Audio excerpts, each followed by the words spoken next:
his tail and the trees would sway and carry Joe around the farm all day. All day.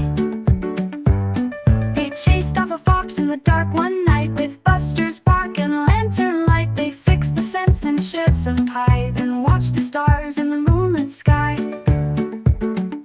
Moonlit sky.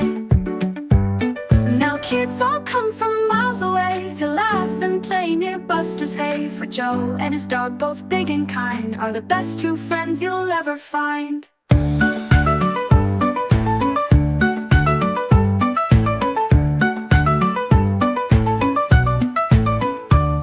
Now kids all come from miles away to laugh and play near Buster's hay. For Joe and his dog, both big and kind, are the best two friends you'll ever find.